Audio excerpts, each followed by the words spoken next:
Good morning students. तो आज हम करने वाले हैं क्लास 10th का चैप्टर नंबर 1 रियल नंबर्स का पार्ट नंबर 2। हमने पार्ट नंबर 1 में ऑलरेडी हमारे रैशनल नंबर्स जो हमारा HCF LCM था वो कंप्लीट कर लिया था। अब हम आते हैं हमारे इर्रेशनल नंबर के टॉपिक पे। तो इर्रेशनल नंबर्स पे डायरेक्टली जंप करने से पहले इसका एक इर्रेशनल नंबर्स का भी एक छोटा सा टॉपिक है जो इस चैप्टर में है, जो हमें करना है। उस टॉपिक को समझने के लिए हमें पहले की थ्योरम समझनी पड़ेगी, ठीक है। ये थ्योरम हमारी क्या कहती है, बहुत बेसिक है। इसका जो प्रूफ है वो हमें करने की जरूरत नहीं, बस इसको समझ लो, दैट इज इनफ, ठीक है। If a prime number p divides a square then it must divide a where a is a positive integer. इसका कहने का मतलब ये है कि फॉर एग्जांपल 16 है, 16 हमारा 4 into 4 होता है ना। अगर इसको एक प्राइम नंबर p डिवाइड करता है, let for example 2 is a prime number, वो 16/2 को डायरेक्टली अच्छे से डिवाइड कर देगा विच इज 8। तो ये 2 4 को भी डिवाइड करेगा अच्छे से विच इज 2, ठीक है। तो इसका कहने का मतलब यही है सिर्फ कि 81 है, उसको 3 डिवाइड कर रहा है, पूरा 27 बन रहा है, तो वो 9 को भी डिवाइड करेगा विच इज 3। 9 का स्क्वायर 81, ठीक है। तो ये सिर्फ थ्योरम इतना कहती है हमें कि ये चीज़ होगी, ठीक है। अब आते हैं हमें जो इस चीज़ में हमें दूसरी चीज़ समझने की जरूरत है which is proof of contradiction.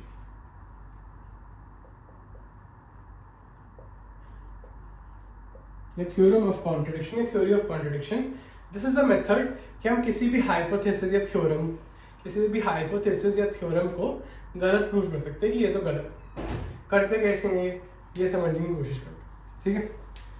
For example मैं यहाँ पर एक फ्लावर बनाता हूँ, मैंने यहाँ पे एक फ्लावर बनाया, ठीक है।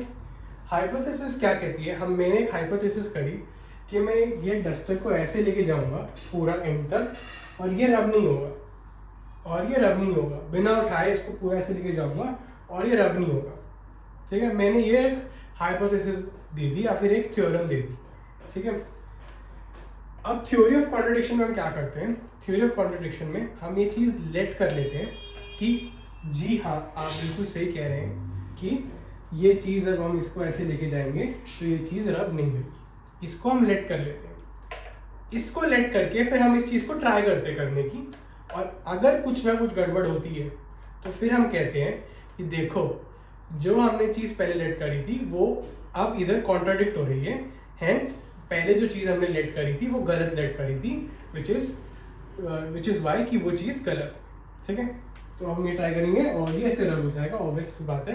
हैंस जो मैंने पहले चीज़ लेट करी थी that is wrong, that is totally false, ठीक है। तो हम एक प्रूफ ऑफ कॉन्ट्रडिक्शन का इस्तेमाल आगे वाले एक चीज़ में करने वाले हैं, ठीक है। क्या है वो, बहुत बेसिक है, वही चीज़ आपके एग्जाम में ज़्यादा आती है। प्रूव दैट √2 इज इर्रेशनल,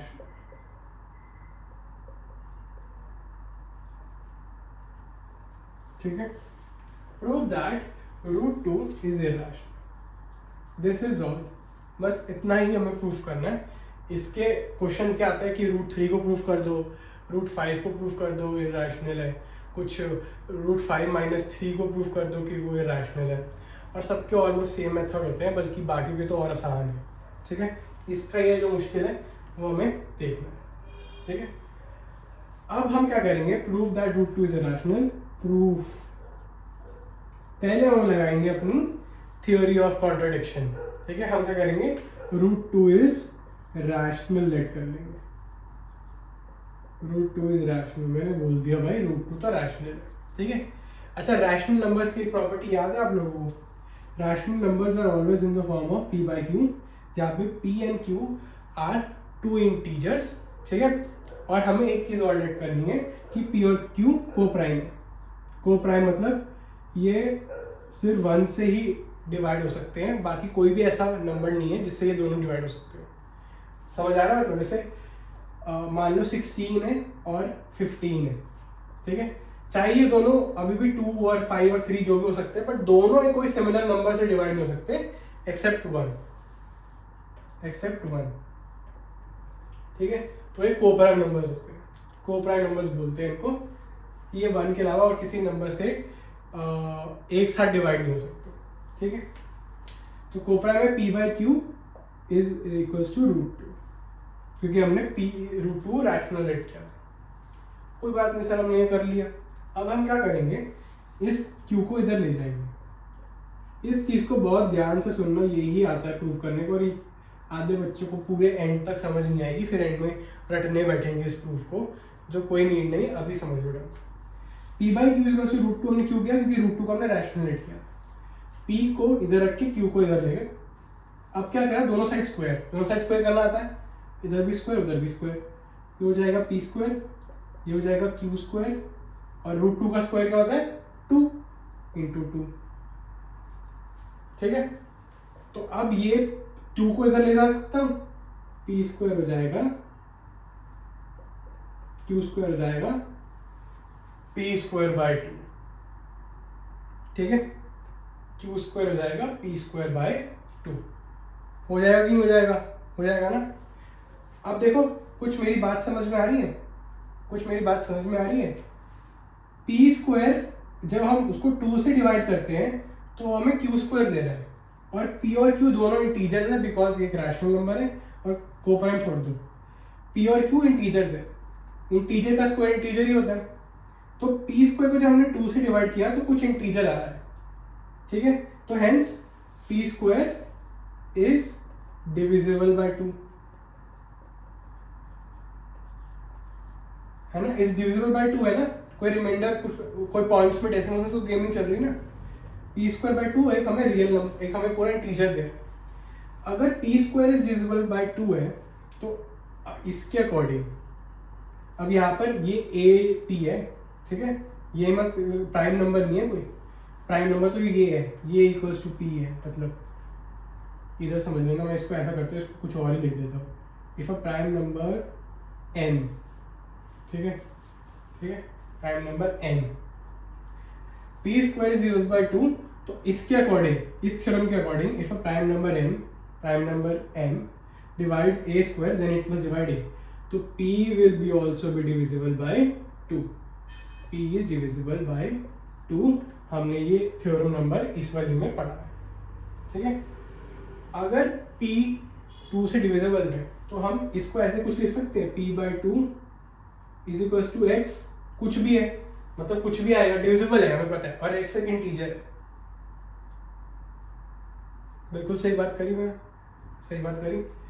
अब मैं इस 2 को इधर ले जाऊंगा, p is equals to 2x, ठीक है, और दोनों साइड कर दूंगा क्या, स्क्वायर। तो ये हो जाएगा p², ये हो जाएगा 4x², ठीक है। और p² मुझे पता था क्या होता है, p² मुझे क्या पता था, 2q² होता है, तो 2q² हो जाएगा 4x², ठीक है, ठीक है। अब एक चीज और देखो, इस 2 को इधर ले जाऊंगा, q² हो गया 4x² / 2x², और x² हो गया q² / 2। अच्छा, ये चीज आ गई। अब इससे कुछ समझ आ रहा है, जब मैंने यहाँ लिखा था p/2 equals to x, x भी एक पॉजिटिव इंटीजर ही होगा, x भी कोई ना कोई इंटीजर ही होगा ना, तभी है डिविजिबल इधर। अब q² जब 2 से डिविजिबल है, q² भी जब हम कुछ उसको 2 से डिवाइड कर रहे हैं तो फिर से पॉजिटिव इंटीजर ही दे रहे हैं, x का स्क्वायर भी पॉजिटिव इंटीजर ही होगा, है ना। तो q² which means q² is also divisible by 2.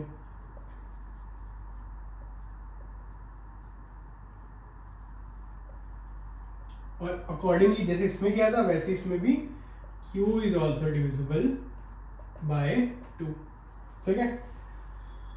अब देखो, अब गेम देखो, p और q दोनों ही 2 से डिवाइड हो गए, p और q दोनों ही 2 से डिवाइड हो गए, पर यहाँ तो हमने कुछ और कहा था भाई। इधर तो हमने कहा था कि p और q सिर्फ एक ही नंबर है 1, जिससे डिवाइड हो सकते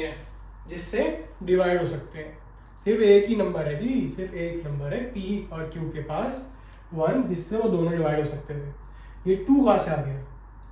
ये 2 इसलिए आया क्योंकि हमने p/q को √2 को p/q के फॉर्म में लेट कर लिया था, जो हमारी गलत थी, हमने गलत लेट किया था। p/q की फॉर्म में हम √2 को लेट कर ही नहीं सकते क्योंकि √2 रैशनल है ही नहीं, hence we have proved that √2 is irrational. ठीक है, इस पूरी वीडियो को दोबारा ढंग से देखना, बार बार समझने की कोशिश करना कि मैंने यहाँ पे क्या कहा है, तभी समझ आएगा। ठीक है, तो ये इतना ही है। ठीक है, इसके क्वेश्चन होंगे, एग्जाम्पल जो सॉल्यूशन होंगे, वो मैं इसकी एक अलग वीडियो बना दूंगा। तो अभी के लिए इतना ही guys, all the very best, thank you so much.